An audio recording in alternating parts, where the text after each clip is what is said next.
Regards from Arya Institute. Now we are going to start with a topic is a 2.4 improvement in a technical for using a conventional source of energy. जो main source है उसके बारे में we had discuss in last part. Now के अलावा कितने sources available है in India that we are going to see in this particular section. First, very important is a biomass. Here we mentioned earlier that a wood has been used as a fuel for a long time. लकड़ी का सबसे ज़्यादा इस्तेमाल as a fuel to produce a heat energy was to do. If we can ensure that enough trees are planted, a continuous support of a firewood can be assured. You must always be familiar with the use of a cow dung cake as a fuel. तो गाँव के अंदर still in certain part of the India they are using a cow dung as a fuel. Given a large livestock population in India, this can also assure us a steady source of the fuel. Since these fuels are a plant and a animal product, combine हो जाएगा. Cow dung जो है that has been given by a cow. Cow is eating a grass products, and because of that it is called as a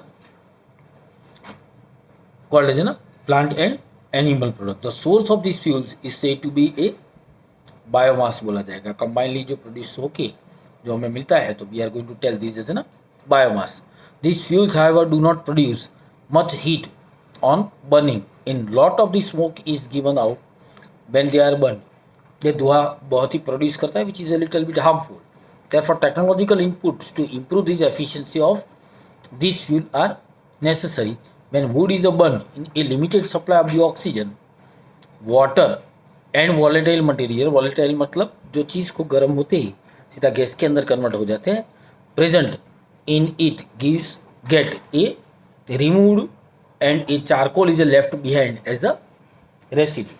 अब charcoal क्या है, तो charcoal Burns without flame.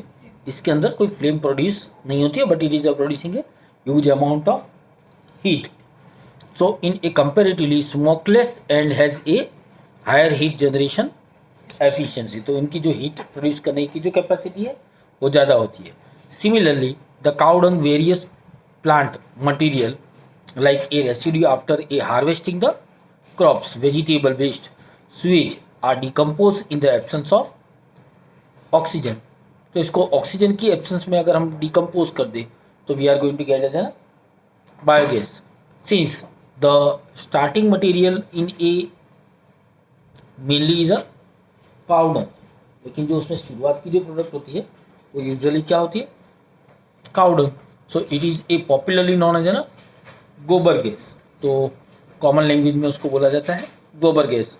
Biogas is produce in a plant as shown in a diagram which we are going to see in a next. Here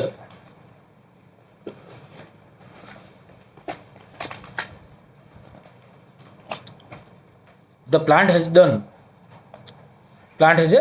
dome like structure होता है. ये बड़ा सा डोम जैसा स्ट्रक्चर यहाँ पे क्रिएट किया गया है,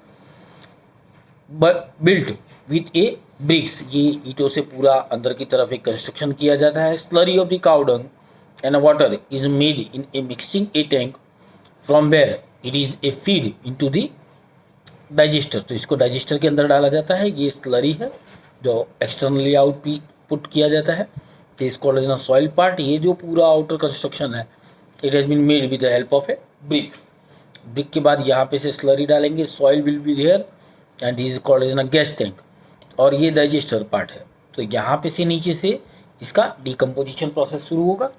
ये शुरू होने के बाद ये ऊपर की तरफ जाएगा and it is going to produce a gas. और उसके बाद जो बचा हुआ पार्ट है यानी जो मैन्योर है it is going to be thrown out from this side. So we are able to collect from here that manure. This a one pipeline type system is there. तो बॉटम का जो part है उसको बाहर collect कर दिया जाता है which has been use as ना फर्टिलाइजर. तो दिस कॉल्ड एज ना इनलेट, दिस कॉल्ड एज ना outlet. We are going to get fertilisers और गैस आउटलेट दोनों हमें मिलेंगे. The digester is a sealed chamber in which there is no oxygen. Anaerobic micro organism that do not require oxygen decomposes और a break down a complex compound of the cow dung slurry it takes a few days for the decomposition process to be a complete and generate gas like a methane. तो ये gas कौन सा produce करता है? Methane. साथ में produce होगा carbon dioxide और हाइड्रोजन। उसके पैरेलल ये गैस जो प्रोड्यूस होता है that is called as hydrogen sulphide and formula for this gas is H2S। इसका फॉर्मूला क्या होगा? H2S। तो मैं यहाँ पे लिख के रखता हूँ H2S इज ऑल्सो प्रोड्यूस। तो दूसरे जो गैस थे वो कौन से थे? एक हाइड्रोजन, दूसरा CO2 that is a carbon dioxide जो अंदर से गैस प्रोड्यूस होके हमें मिलते हैं, जिसके अंदर ये तीन गैस पैरेलली प्रोड्यूस होंगे। Biogas is stored in the gas tank above the digester from which they are drawn through a pipe for use. तो यहाँ से जो पाइपलाइन लगाई है तो उसको गैस आउटलेट बोलेंगे। तो यहाँ से गैस बाहर निकाली जाती है। तो biogas is an excellent fuel as is contain 75% of the methane. ये जो है वो 25% है। Along with that, maximum proportion which has been seen is 75% of the CH4. It burns without smoke। तो इसके अंदर से कोई बाय प्रोडक्ट या वेस्ट मटेरियल नहीं प्रोड्यूस होता। This will the plus point of this particular part. लेकिन यहाँ पे जो गैस प्रोड्यूस हो रही है H2S, ये हाइड्रोजन सल्फाइड जो गैस है, एक सड़े हुए अंडे जैसी गंदी स्मेल देता है। Carbon dioxide is also not having smell, hydrogen is not having a smell, but because of this gas ये जब भी यूज़ किया जाता है it is going to give you certain stinky smell and because of that ये एक सबसे बड़ा इसका प्रॉब्लम है। Burning its heating capacity is very high. Biogas is also use for lighting. The slurry left behind is removed periodically and used as an excellent manure rich in nitrogen and phosphorus। तो ये जो दो product है वो आप standard 9th में पढ़ चुके थे कि for fertilizers it requires NPK। तो आपको याद होगा नाइट्रोजन, फॉस्फोरस एंड पोटेशियम। तो ये दो तो मेजर हमें यहाँ से ही मिल जाते हैं। Large scale utilisation of biowaste and sewage material provides safe and efficient method of a waste disposal besides supplying energy and manure। You think that a biomass is a renewable source of energy? Yes, it is a renewable source of energy because ये जो main product जो है वो हमें मिलता है from a dung of cows, buffaloes, what etc. So we are going to get it continuously. So this is a called as a renewable source of energy। At the same time जो waste material है वो बहुत ही कम produce होगा and we are able to get a dual benefit. एक side पे हमें क्या मिल रहा है? Fertilizers in the form of a manure and we are going to get gas also. So this is a very good method for a country like India because 60% people of the India is depend on that a farm related works they are doing. 60% अगर गांव के अंदर बसे हुए तो गोबर gas का अगर एक प्लांट लगा दिया जाए तो they are going to get that particular things continuously. Just they have to pour a cow dungs from this side and continuously outlet में से कलेक्ट करेंगे तो फर्टिलाइजर मैन्योर मिलता रहेगा and they are going to get a gas which has been use as an source of energy for cooking purpose and other purpose in society. Now we are going to see about a second part। It is having a certain limitation, but this is also a very important in some countries। One we are going to see is about wind energy। We saw in class number 9 how unequal heating of the landmass and a water body by a solar radiation generation air movement and it causes a wind to blow। तो हमने ये देखा था कि जब sunlight गिरती है तो सी शोर और ज़मीन लैंड तो दोनों के अंदर हीटिंग होता है। तो डे टाइम में क्या होता है कि the air will move from sea shore to land और रात के टाइम पे क्या होता है from land to a sea shore and because of that it is going to produce a movement of the air. तो ये जो एयर का मूवमेंट है इस एक kinetic energy of the wind can be use to do a work तो जो air blow हो रही है उसको काइनेटिक के फॉर्म में हम यूज़ करके इसका यूज़ कर सकते हैं। This energy was harness by a wind mills to be a pass to do a mechanical work. तो उससे अगर मैं ये टाइप का एक कंस्ट्रक्शन करके अगर इसको मैं घुमा दूँ, रोटेट करवाता हूँ ब्लेड को, then it is going to do a mechanical work. तो अगर ये मैकेनिकल वर्क हो रहा है तो ये मुझे शुरुआत के दिनों में ये जो कुआं होता था या व्हील नीचे जो वी कैन से ये पानी ज़मीन के अंदर से कलेक्ट करना हो तो लिफ्टिंग द पंप के लिए ये ज़्यादा करके यूज़ किया जाता था to collect the water from downwards. In a water lifting pump the rotary motion of the wind mill is utilized to lift water from well. Today wind energy is also used to generate electricity. लेकिन आज के दिनों में ये सबसे ज़्यादा use होता है इलेक्ट्रिसिटी जनरेट करने के लिए। A wind mill essentially consist of a structure similar to a large electric fan that is a erected at some height on a rigid support. तो एक आयरन का बड़ा सा कंस्ट्रक्शन करके इसके पे सर्टेन हाइट पे अगर मैं लगा दूँ तो it is going to revolve continuously because of the flow of wind and I am able to generate the electricity. So to generate the electricity the rotary motion of the wind mill is use to turn the turbine of the electric generator. तो इससे मैं turbine घुमा सकता हूँ। This output of a single wind mill is a quite small and can not be use for a commercial purpose. लेकिन अगर मैं single एक इंफ्रास्ट्रक्चर क्रिएट करता हूँ, I am not going to get a sufficient amount of energy. For this I required a large number of this type of infrastructure. अगर मैं ये create कर दूँ, I am able to produce on a commercial scale. तो for that quite small and can not be use for a commercial purpose. Therefore a number of the wind mills are erected over a large area which is known as ना wind energy. तो wind energy farm बोला जाएगा। तो this energy output of each wind mill is a farm is a couple together. एक दूसरे के साथ जोड़ देंगे।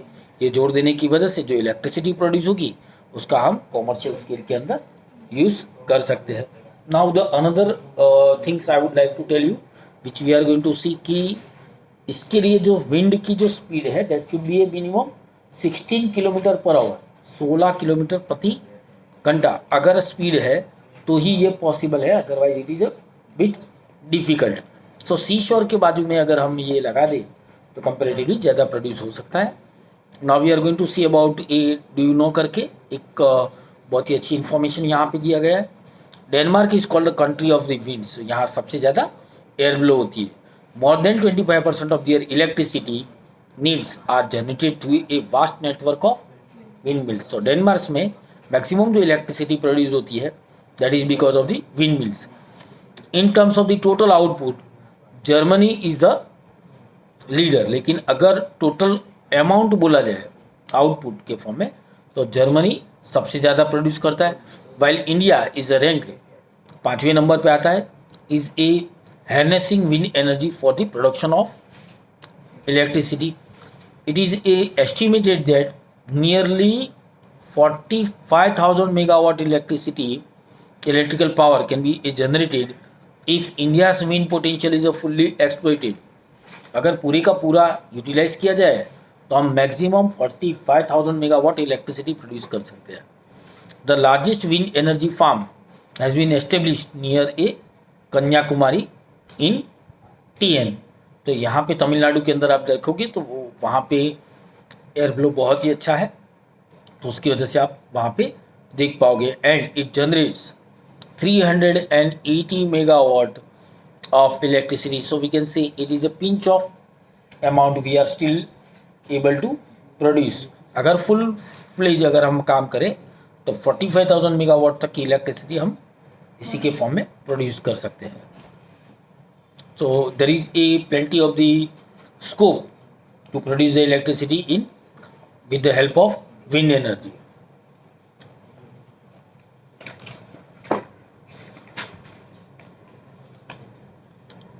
नाउ विंड एनर्जी के लिए भी थोड़े लिमिटेशंस आ जाएंगे। थोड़े मैंने आपको पहले भी बताया कि हर एक जो प्लस होता है तो सामने थोड़े उनके ड्रॉबैक्स भी होता है। तो in exam they are asking about any part. तो आगे मैंने जब बायोमास के बारे में बताया तो उसके अंदर जो था तो that is H2S gas. Same thing here also certain limitation are there. Wind energy is a environment friendly and efficient source of renewable energy. It requires no recurring expenses of the production of the electricity, but there are a many limitation in harnessing a wind energy. Firstly, wind energy farms can be established only at those places where wind blow for a greater part of a year. The wind speed should also be a higher than कितना होना चाहिए 15 to 16 kilometre per hour to maintain the required speed of the turbine. क्योंकि 16 या 15 kilometre per our की speed होगी तो ये हम टरबाइन को रोटेट कर पाएंगे। तो दिस ए लिमिटेशन एक सबसे बड़ा आ जाएगा। Furthermore there should be a some backup facilities. तो उसके लिए बैकअप के लिए क्या चाहिए तो स्टोरेज सेल। तो स्टोरेज सेल भी बहुत ही ज़्यादा प्रपोर्शन में लगेंगे। To take care of the energy needs during a period when there is a no wind. तो उसके साथ साथ जब भी एनर्जी की जब ज़रूरत हो तो वो हम यूज़ कर सकें अगर हमारे पास स्टोरेज सेल हो तो उसमें स्टोर कर के रख सकते हैं। अदरवाइज जब विंड ना हो तो we are not going to get that particular energy. Establishment of the wind energy farms require a large area inland. तो जो हमने विंड मिल का जो स्ट्रक्चर देखा तो उसका जो एरिया जो यूटिलाइज हो जाता है बहुत ही बड़े पैमाने पे होता है। फॉर ए 1 मेगावाट अगर मुझे जनरेट करना है इलेक्ट्रिसिटी उसका अगर मैं जनरेटर लगाता हूँ तो फार्म के अंदर मुझे मिनिमम 2 हेक्टर की ज़मीन उसके अंदर यूज हो जाएगी। So the initial cost of the establishment of the farm बहुत ही महंगा पड़ेगा मुझे। Moreover since the tower and blades are expose to the vagaries of a nature like a rain. तो जो ब्लेड जो मैंने बनाई अगर मैं आयरन की बनाता हूँ तो उसके पे रेन सनलाइट और स्टॉर्म सबकी इफेक्ट होगी। And because of that there may be chances it may get corroded. जंग लगने के चांसेस होते हैं। And due to that it is going to be get change and required a huge amount of maintenance. So ये सब factors भी उसके साथ प्रॉब्लम क्रिएट करते हैं। Sun storms and cyclones they need a high level of maintenance. उसका जो maintenance है वो बहुत ही टफ है। But in a newer technology now they have change and because of that instead of using a that iron now to reduce a noise pollution also now they had switched on to a plastic material and they are trying to create more and more windmills with the help of that type of the things because of the development of technology।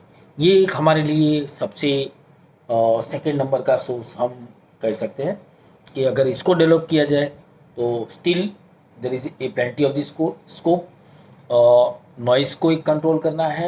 Second land अगर जो waste पड़ा है and air flow is good then near a sea shore we can create this type of this things. Now we are going to see about a alternative or non conventional source of energy.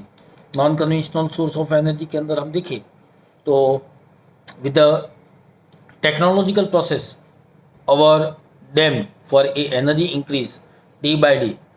जैसे जैसे technology improve होगी तो इसकी demand भी तो बढ़ती जाएगी electricity की। So our lifestyles are also changing.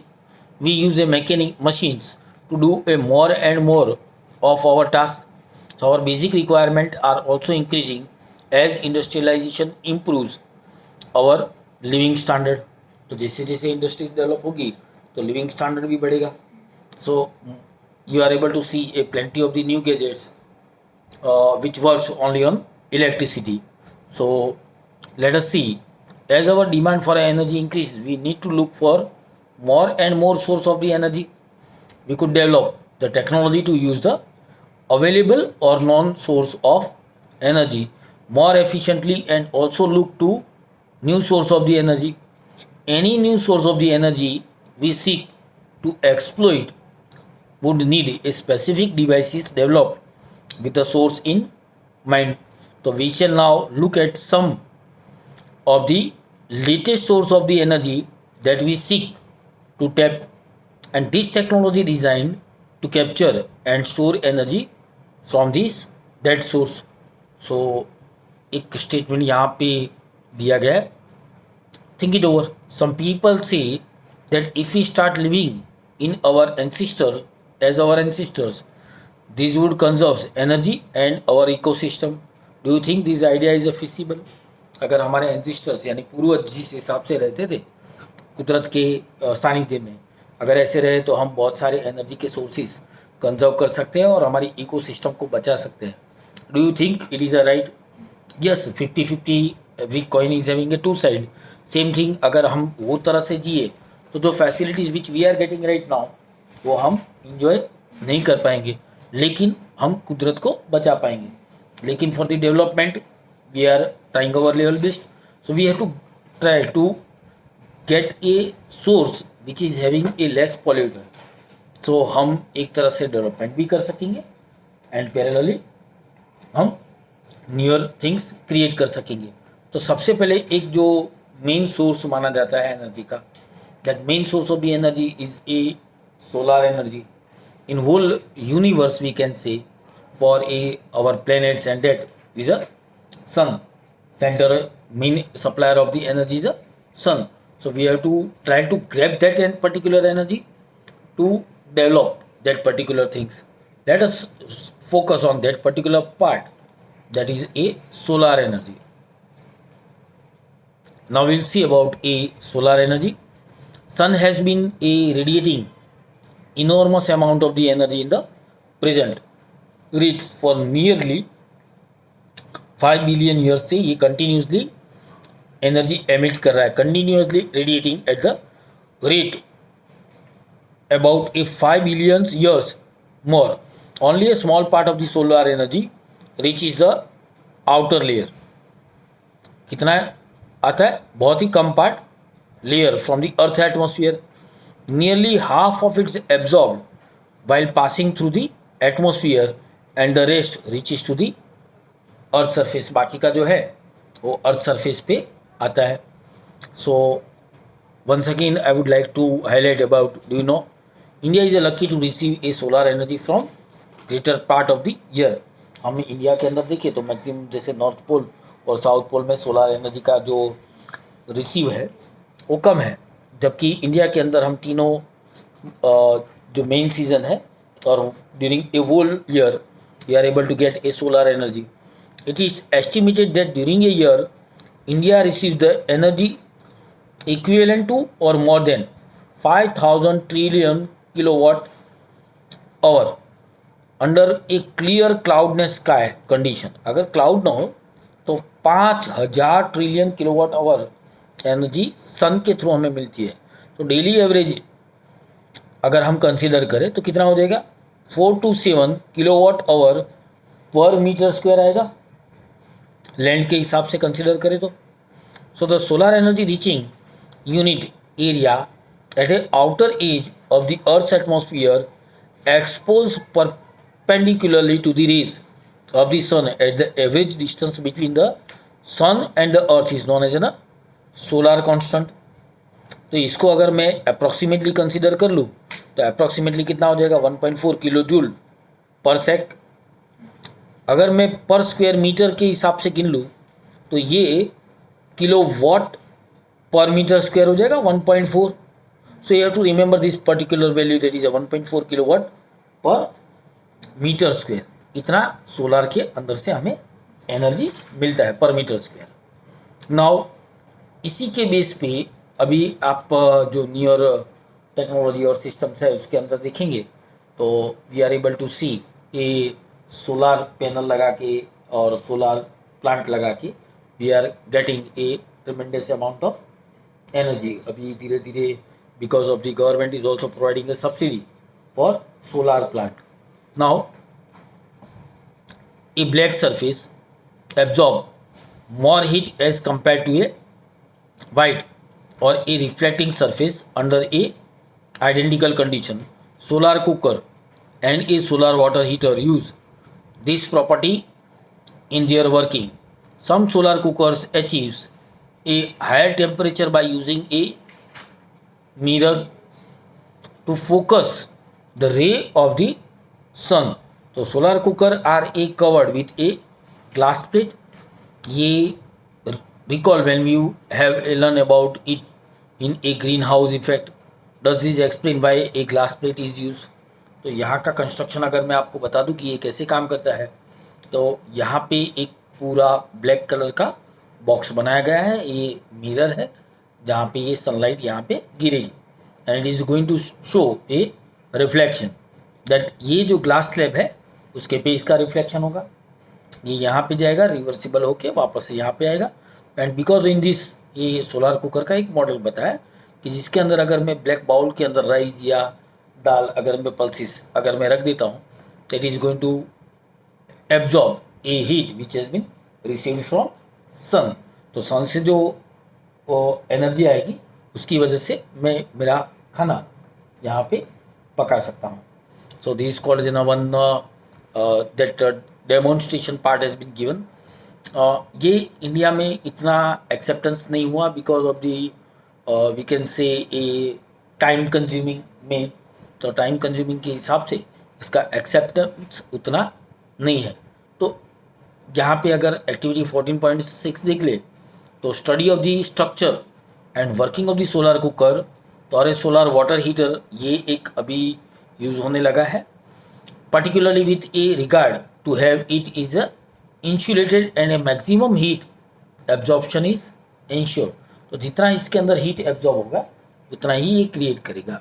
Now this box is made up of a black colour because black colour जो होता है वो हीट को एब्जॉर्ब करता है. As you know in standard 5th and 6th you have learn कि during a winter you have to wear a black cloth and during a sunny days you have to wear a white colour because white colour reflect कर देगा, black colour absorb करता है. यहाँ पे heat का absorption हो पाएगा and for that purpose it has been use a black colour. Now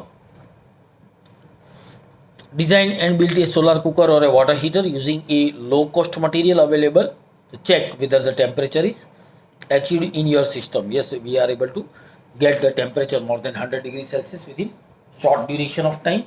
Then discuss what would be the advantages and limitation of using a solar cooker on or a water heater. Limitation ये है कि ये particularly rainy season हो या winter, इसके अंदर जो working उनका जो आएगा, उनकी जो एफिशिएंसी है उसके अंदर थोड़ा कमी हमें दिखाई देता है.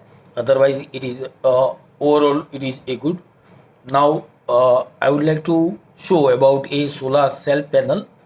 It is a newer technology which is widely used in a right nowadays. It is easy to see that these devices are useful only at a certain time during the day. तो दिन में जब दोपहर का time हो तभी ये काम कर पाएगा, या जब परपेंडिकुलर रेज आते होंगे तभी काम पर कर पाएगा. Limitation of using a solar energy is overcome by using a solar cell that convert solar energy into a electricity. तो typical cell develop a voltage कितना प्रोड्यूस करता है 0.5 से लेके 1 volt and can produce about 0.7, ये जो unit है watt है, of electricity and expose to a sun. A large number of a solar cells combine in an arrangement called as a solar cell panel, so that can deliver enough electricity for practical use. So the principal advantages associated with the solar cells are that they have no moving parts. कोई भी part हम move नहीं कर सकते, उसको एक जगह पे स्टिक कर देना पड़ेगा. Require a little maintenance. Work is quite satisfactory without the use of any focusing device. उसके पे कोई ध्यान रखने की है उतने हमें एक्स्ट्रा वो करने की ज़रूरत नहीं है. Another advantages is that they can be set up in a remote or inaccessible hamlets or a very sparsely inhabited area in which line of the power transmission line may be expensive and not commercially viable. अगर मैं कोई ऐसे जगह पे जहाँ पे मैं electricity की सप्लाई या वो नहीं कर सकता हूँ, या बड़ा माउंटेन रीजन है जहाँ पे इलेक्ट्रिसिटी पहुँचाना दिक्कत वाला काम हो, वहाँ पे इसका पैनल लगा देते हैं। And because of that we are able to, ये सोलार सेल की जो पैनल है वो लगाई गई है, ये स्टोरेज सेल है। एंड फ्रॉम स्टोरेज सेल यहाँ पे शाम के टाइम पे जब लाइट की रिक्वायरमेंट होगी तो ये ग्लो करेगा। Silicon which is silicon which is a use for a making a solar cell। Silicon एक इसके अंदर वाइडली यूज किया जाता है, is a abundant in a nature but availability of the special grade silicon for making a solar cell is limited. Costing इसकी बढ़ जाती है because of this particular things. The entire process of the manufacturing still very expensive.